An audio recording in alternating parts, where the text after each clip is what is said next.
اللہ رب العزت نے اس جماعت کو رضی اللہ عنہم ورضوا عنہ کا خطاب عطا فرمایا۔ یہ وہ جماعت ہے جس نے حضور اکرم صلی اللہ علیہ وسلم کی صحبت اختیار کی، جنہوں نے حضور اکرم صلی اللہ علیہ وسلم سے فیض حاصل کیا، علم حاصل کیا۔ یہ وہ جماعت ہے جس کی تربیت اللہ کے رسول صلی اللہ علیہ وسلم نے کی۔ ایک صحابی رسول ہیں حضرت ابو ذر غفاری رضی اللہ تعالیٰ عنہ، اور حضرت ابو ذر غفاری ناظرین یہ شروع کے اندر اسلام لائے۔ بعض روایتوں میں آتا ہے کہ یہ 5ویں 6 نمبر پہ شخص ہیں جو اسلام میں داخل ہوئے۔ ان کا نام جندب ہے اور ان کی کنیت جو ہے ابو ذر ہے، اور قبیلہ بنو غفار سے ان کا تعلق ہے۔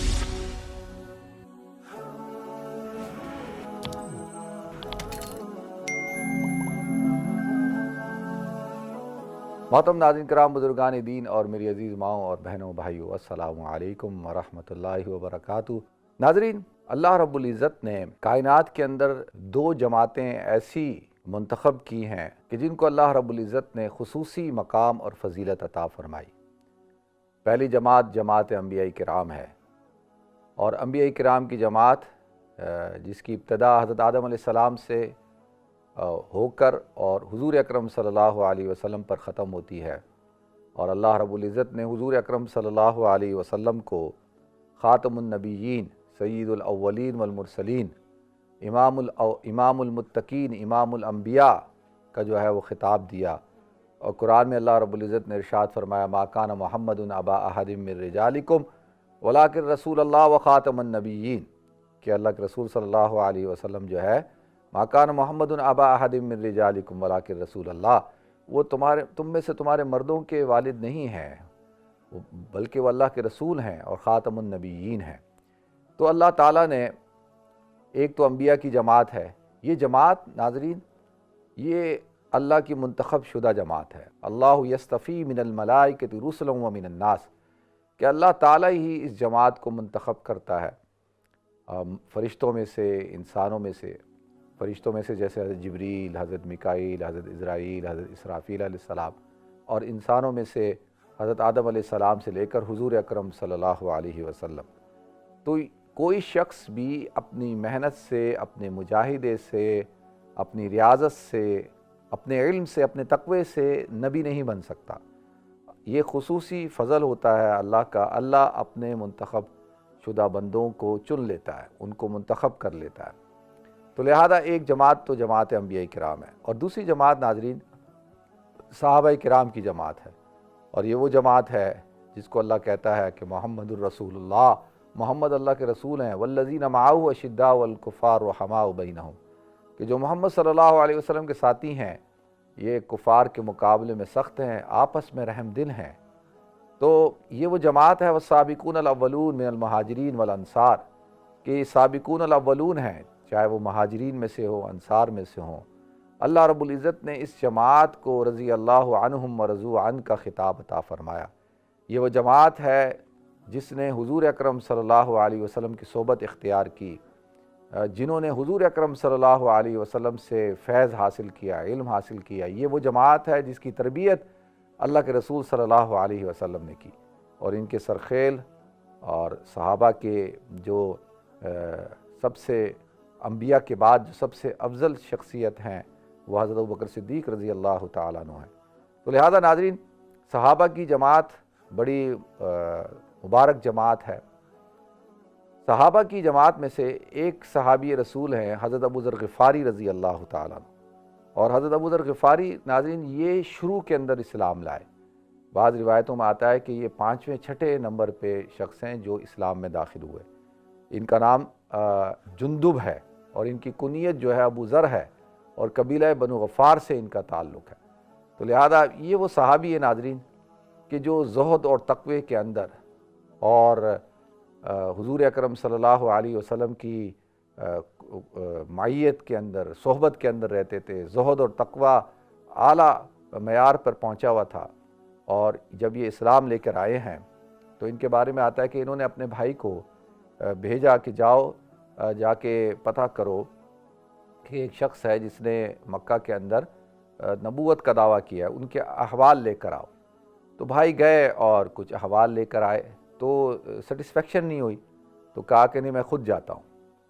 لہذا ناظرین یہ خود آئے، حضرت ابو ذر غفاری رضی اللہ تعالیٰ عنہ ان صحابہ کرام میں سے ہیں جیسے حضرت بکر صدیق رضی اللہ تعالیٰ عنہ، حضرت علی رضی اللہ تعالیٰ عنہ، اور کافی صحابہ تھے کہ جو موحد تھے، جنہوں نے زمانہ جاہلیت کے اندر بھی بت پرستی نہیں کی اور یہ توحید پر قائم تھے۔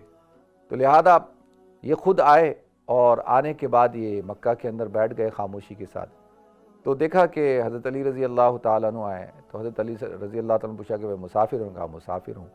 اور حضرت علی رضی اللہ تعالیٰ عنہ کو گھر لے کر گئے، کھانا کھلایا، کوئی بات نہیں کی راستے میں، پھر کھانا کھا کے پھر مکہ میں آ کے بیٹھ گئے، پھر دوسرے دن حضرت علی لے گئے، پھر تو آتا ہے تیسرے دن حضرت علی رضی اللہ تعالیٰ عنہ سے پوچھا کہ بھائی آپ کس کام کے لیے آئے ہیں؟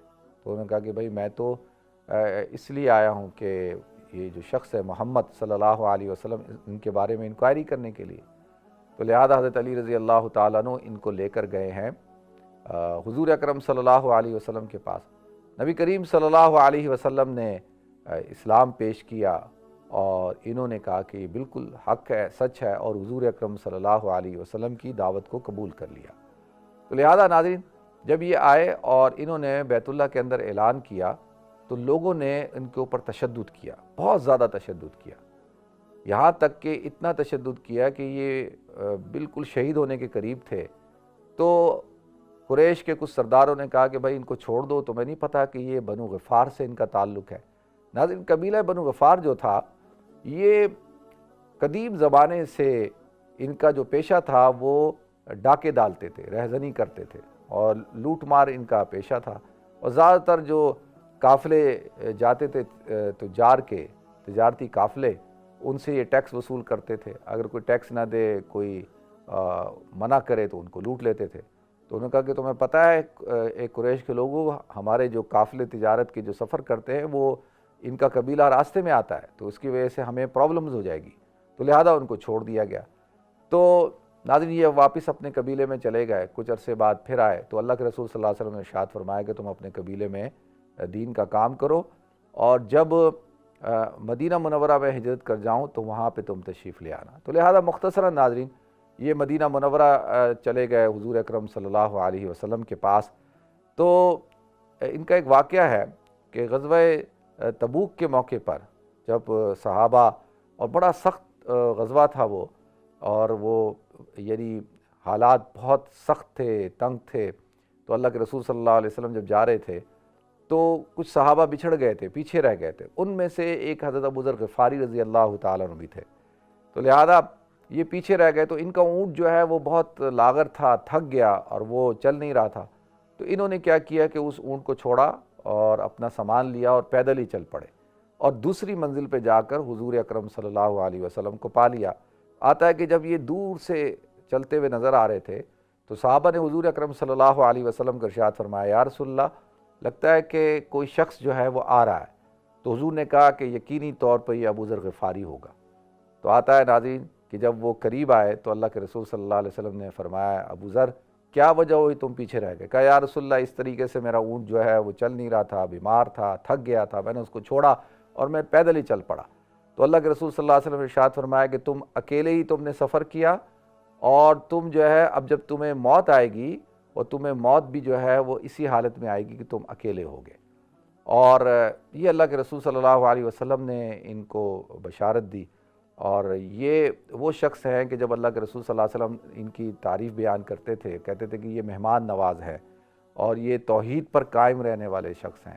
تو لہذا ناظرین، اب حضرت ابو ذر غفاری رضی اللہ تعالیٰ عنہ، حضور اکرم صلی اللہ علیہ وسلم دنیا سے تشریف لے گئے، حضرت بکر صدیق رضی اللہ تعالیٰ عنہ کا دور آیا، حضرت عمر رضی اللہ تعالیٰ عنہ کا دور آیا، حضرت عثمان رضی اللہ تعالیٰ عنہ کے دور کے اندر، اچھا یہ اتنے تاریک دنیا تھے اور انہوں نے زہد کو اختیار کیا ہوا تھا، اور یہ صحابہ کو جا کر بازاروں میں جاتے تھے اور ان کو تلقین کرتے تھے کہ بھئی چھوڑ دو تجارت اور سب جو ہے وہ زہد اختیار کرو اور جو ہے یہ دنیا داری نہ کرو، اور اس طریقے سے لوگوں کو جو ہے وہ تبلیغ کیا کرتے تھے۔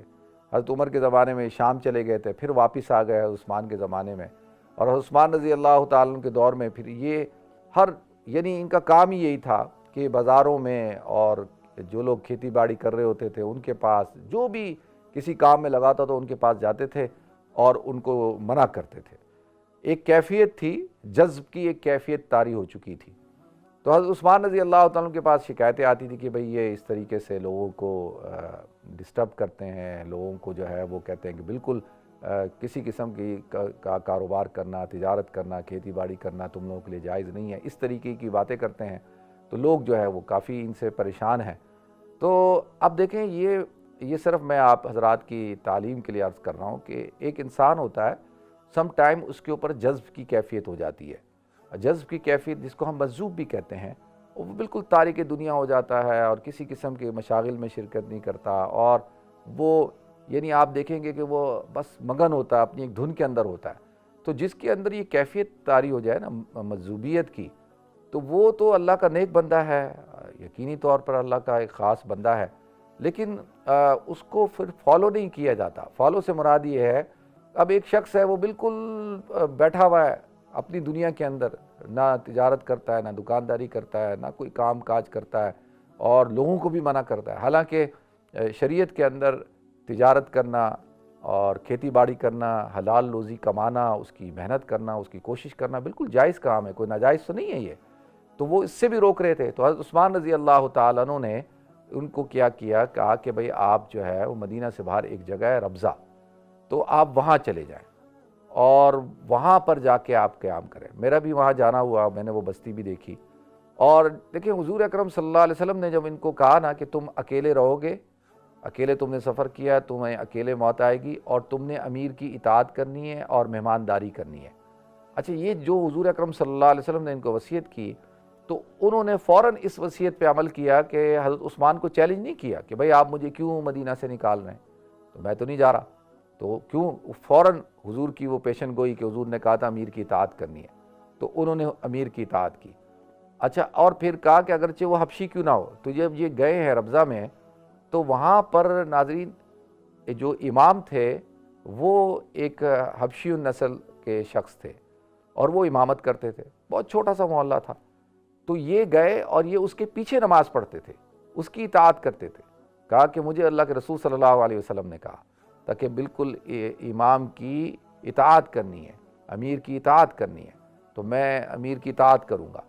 اور دوسری بات یہ کہ اب جب بیمار ہو گئے یہ، اور جب بیمار ہوئے تو انہوں نے اپنی اہلیہ سے کہا کہ مجھے حضور اکرم صلی اللہ علیہ وسلم نے ارشاد فرمایا تھا کہ تعیش فردا و تموت فردا، کہ تم زندگی بھی اکیلے گزارو گے اور تمہیں موت بھی تنہائی کی حالت میں، اکیلے ہونے کی حالت میں آئے گی۔ آتا ہے کہ اس پورے علاقے کے لوگ جو صحت مند لوگ تھے وہ تو حج پہ چلے گئے تھے، یہ 31 ہجری کی بات ہے، اور جو لوگ باقی جو ہے کوئی رہا نہیں تھا مردوں میں سے، اور بالکل ویران ہو چکا تھا وہ محلہ، تو اس میں یہ تنہا تھے بالکل۔ تو انہوں نے اپنی اہلیہ سے کہا کہ پریشان ہونے کی ضرورت نہیں ہے، حضور نے فرمایا تھا کہ مجھے جو موت آئے گی تو میں اکیلا ہوں گا، اور لیکن حضور نے فرمایا کہ تیری جو نماز جنازہ ہے وہ ایک جماعت جو ہے وہ ادا کرے گی، تجہیز و تکفین کرے گی۔ تو لہذا انہوں نے کیا کیا کہ وہ کہا کہ تم جاؤ اور دیکھو کوئی نہ کوئی جو ہے وہ جماعت، کوئی نہ کوئی مسلمانوں کا گروہ جو ہے وہ آ رہا ہوگا۔ تو آتا ہے ناظرین، حضرت عبداللہ بن مسعود رضی اللہ تعالیٰ عنہ اور کچھ صحابہ جو ہے حج سے واپس آ رہے تھے، اور ان کی اہلیہ ایک چوٹی پہ کھڑی دیکھ رہی تھی، جیسے ہی دیکھا اور ان کو بلا کر اپنے گھر میں لے کے آئیں، تو انہوں نے پوچھا کہ بھئی اس ویرانے کے اندر آپ لوگ کیا کر رہے ہیں؟ تو کہا کہ جی، اور یہ کون ہے؟ کہا کہ تو ابو ذر غفاری رضی اللہ تعالیٰ عنہ ہے۔ تو صحابہ سارے ان کو پہچانتے تھے، تو حضرت عبداللہ بن مسعود رضی اللہ تعالیٰ عنہ بڑی شخصیت ہیں، تو انہوں نے کہا ان کو کیا ہوا؟ کہا کہ جی یہ بیمار ہیں۔ تو حضرت ابو ذر غفاری رضی اللہ تعالیٰ عنہ نے ان کو کہا کہ دیکھو میرا آخری وقت آ گیا ہے، میرے پاس صرف ایک ہی چادر ہے کفن دینے کے لیے، تم میں سے کسی کے پاس کوئی ایک ایکسٹرا چادر ہے؟ تو کہا کہ ایک شخص نے کہا میرے پاس ہے۔ تو کہا کہ میں اس شرط پہ لوں گا کہ تم کوئی حکومت کے کوئی وزیر یا کوئی حکومتی کارندے تو نہیں ہو، کوئی حکومت کا کام کرتے ہو؟ کہا نہیں، میں اپنا کام کرتا ہوں، میرا کوئی حکومت سے لینا دینا نہیں ہے۔ تو کہا ٹھیک ہے، اور ان کی وہ چادر لی، اور جیسی وہ چادر لی ہے ناظرین، ان کو جو ہے وہ ان کا انتقال ہو گیا، اور حضرت عبداللہ بن مسعود رضی اللہ تعالیٰ عنہ نے ان کی نماز جنازہ پڑھائی، اور جب وہ تجہیز و تکفین سے فارغ ہو گئے تو وہ جانے لگے، تو اندر سے ان کی بیٹی کی آواز آئی کہ آپ لوگ رکیں، ہم نے جو ہے وہ آپ کے لیے کھانا بنایا ہے۔ تو حضرت عبداللہ ابن مسعود رضی اللہ تعالیٰ عنہ نے کہا کہ آپ کے گھر میں تو انتقال ہوا ہے آپ کے والد کا بھی، اور آپ نے، ہم مسافر ہیں، ہم چلے جاتے ہیں۔ تو کہا نہیں، کھانا آپ لوگ کو کھانے کی ضرورت نہیں تھی، وہ تو ہم اپنا انتظام کر لیں گے۔ تو ان کی بیٹی نے کہا کہ یہ کھانا میں نے ابھی نہیں پکایا، میرے والد محترم نے مجھے صبح ہی کہہ دیا تھا کہ ایک جو بکرا ہے اس کو ذبح کرو اور اس کا کھانا بناؤ، جو جماعت آئے گی میری تجہیز و تکفین میں ان کی تم نے ضیافت کرنی ہے۔ تو لہذا حضور اکرم صلی اللہ علیہ وسلم نے ارشاد فرمایا کہ تمہارا جنازہ جو ہے ایسے ایک جماعت پڑے گی، تم ان کی ضیافت کرو گے۔ تو یہ ساری چیزیں جو ہے وہ پوری ہوئیں، اور حضرت ابو ذر غفاری رضی اللہ تعالیٰ عنہ کا انتقال ہو گیا اور ان کی تدفین وہیں پر ہوئی۔ تو لہذا ناظرین، یہ صحابہ کرام ہیں اور صحابہ کرام کی جماعت ہے۔ حضرت ابو ذر غفاری رضی اللہ تعالیٰ عنہ ایک جلیل القدر صحابی ہیں، اور اللہ تعالیٰ نے صحابہ کے اندر ایک الگ قسم کا ایک مزاج رکھا تھا، ہر صحابی کا اپنا ایک مزاج تھا۔ لہذا اگر آج یہ جو میں آج آپ حضرات کے سامنے حضرت ابو ذر غفاری رضی اللہ تعالیٰ عنہ کی سیرت میں نے مختصراً بیان کی ہے، دیکھیں وہ اس وقت میں جب صحابہ موجود ہیں، اور صحابہ تو سارے کے سارے عادل تھے، سارے متقی تھے، پرہیزگار تھے، دیندار تھے، اور کوئی اتنی فتوحات کا زمانہ بھی نہیں تھا، اور کوئی اتنے کوئی ایسے تو نہیں تھا کہ بھئی دنیا پرست ہو گئے ہوں۔ وہ اس زمانے میں ان کو منع کرتے تھے۔ اگر آج کے دور میں ہوں، اور آج کے دور کے اندر اگر حضرت ابو ذر غفاری رضی اللہ تعالیٰ عنہ آ جائیں تو وہ ہمیں تو کہیں کہ بھئی تم لوگ تو بس ایک نام کے مسلمانوں، صرف کلمہ پڑھتے ہو، باقی کام تمہارے سارے غیر مسلموں والے۔ تو لہذا دیکھیں یہ صحابہ کرام کی دینداری تھی، ان کا تقوی تھا، ان کی پرہیزگاری تھی۔ تو اللہ تعالیٰ حضرت ابو ذر غفاری رضی اللہ تعالیٰ عنہ کی مغفرت فرمائے، اللہ ان کو جنت الفردوس کے اعلیٰ مراتب عطا فرمائے، اور ان کو اپنی شان کے مطابق اللہ تعالیٰ ان کا اکرام فرمائے۔ تو لہذا ناظرین، صحابہ کرام کی جماعت بڑی عظیم جماعت ہے، اور سارے ہی صحابہ الگ رنگ لیے ہوئے تھے، ہر صحابی کا ایک رنگ تھا۔ حضرت ابو ذر غفاری سے بھی کئی احادیث مروی ہیں جو متفق علیہ روایات ہیں، امام بخاری رحمۃ اللہ علیہ نے، امام مسلم رحمۃ اللہ علیہ نے جو ہے ان کو روایت کیا ہے۔ تو لہذا کہاں سے حضرت ابو ذر غفاری رضی اللہ تعالیٰ عنہ شروع ہوئے اور حضور اکرم صلی اللہ علیہ وسلم کے ساتھ رہے، اور کس طریقے سے ان کو جو ہے اللہ تعالیٰ نے ان کو موت عطا فرمائی۔ تو اللہ تعالیٰ سے دعا ہے ناظرین، اللہ تعالیٰ ہمیں دین اسلام پر چلنے کی توفیق عطا فرمائے، اور شریعت پہ چلنے کی توفیق عطا فرمائے، یہ اور صحابہ کے نقش قدم پر چلنے کی توفیق عطا فرمائے۔ اللہ کے رسول صلی اللہ علیہ وسلم نے ارشاد فرمایا، اللہ اللہ فی اصحابی، کہ دیکھو میرے صحابہ سے اللہ کے لیے جو ہے وہ خوف رکھنا، یعنی ان سے بغض نہیں رکھنا۔